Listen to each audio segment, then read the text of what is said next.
C'est une question qui revient sans cesse depuis quelques semaines. Est-ce que les partis d'opposition participeront à la prochaine élection législative au Bénin? La réponse est oui. Mais est-ce qu'il y aura des députés de l'opposition à la 9e législature? Oui, également, si on considère le score des FCBE aux deux dernières élections, c'est-à-dire les communales de 2020 et puis la présidentielle de 2021. Par contre, les démocrates, le PRD, RLC, MPL et Moël Bénin ne pourront pas siéger au Parlement. Les responsables de tous ces partis politiques en sont bien conscients. Et c'est justement pour cette raison qu'ils demandent tous, à l'exception de Moël Bénin, la révision de l'article 146 du Code électoral. En clair, les démocrates, le PRD, RLC, NPL et Moël Bénin ne peuvent pas obtenir les 10% de suffrage au plan national. Alors le PRD propose par exemple que lorsque le pourcentage de 10% est atteint par moins de 4 listes, la liste classée aussitôt après celles qui ont atteint les 10% soit éligible, quel que soit le pourcentage. Eh bien, pourquoi? Tout simplement parce que si l'élection a lieu aujourd'hui, le PRD serait quatrième, juste derrière les FCBE, avec simplement 5% des suffrages. Il ne s'agit donc pas d'une proposition réaliste, mais plutôt d'une proposition taillée sur mesure par le PRD. Le Parti des démocrates, quant à lui, n'a jamais encore participé à une élection. Le parti pourrait penser surfer sur le mécontentement actuel et la crise économique pour espérer gravir les marches de l'Assemblée nationale. Mais là encore, ce n'est pas évident, puisque en 2016, par exemple, les FCBE qui ont affronté les démocrates ont eu avec le NES 34%. Depuis, la plupart des leaders ont rejoint les partis de la mouvance, UP et BR. Il ne reste donc qu'une poignée d'acteurs politiques qui pratiquement ne sont plus jamais repartis dans leur fief. En clair, les démocrates ne pourraient pas avoir les 10%, même s'ils participent à ce scrutin et ils le savent très bien.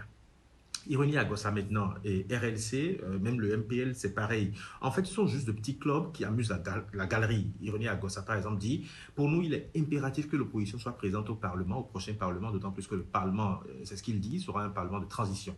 Il souhaite donc à son tour une dérogation pour que ces partis qui n'auraient pas eu les 10% puissent être rachetés. Alors, la question qu'il faut se poser, c'est est-ce qu'il faut revoir l'article 146 du Code électoral? Les députés de la 8e législature, je suis sûr, ne sont pas dupes. Toucher cet article serait renier en bloc la réforme du système partisan qui ne profite malheureusement aujourd'hui que véritablement à trois partis politiques, l'Union progressiste, le bloc républicain et les FCBE. Mais l'idée même de la réforme est de constituer de grands ensembles politiques afin de faire une meilleure politique également aux populations. Mais les acteurs politiques, vous le savez, sont têtus et gardent les mêmes habitudes. Les FCBE, par exemple, sont devenus trois partis politiques, FCBE, LNA et démocrates.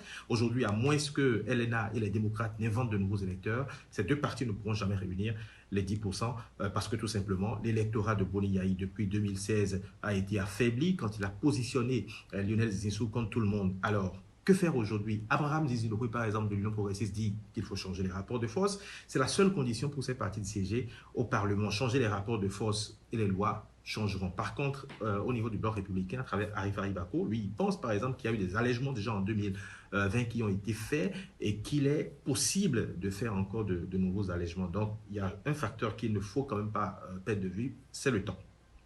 Pour résumer tout ceci, trois partis politiques pourront siéger au prochain Parlement en 2023, UPBR et FCBE. Le Parlement sera exceptionnel puisque le nombre de députés à élire sera désormais de 109. Donc, il y aura 24 sièges exclusivement réservés pour les femmes. Par contre, les petits partis, PRD, démocrates, MPL, Tutti-Quanti, n'ont qu'une seule alternative, un nouveau regroupement ou une alliance de fait. Aujourd'hui, pourra sembler davantage d'électeurs, sinon, ils feront simplement de la figuration.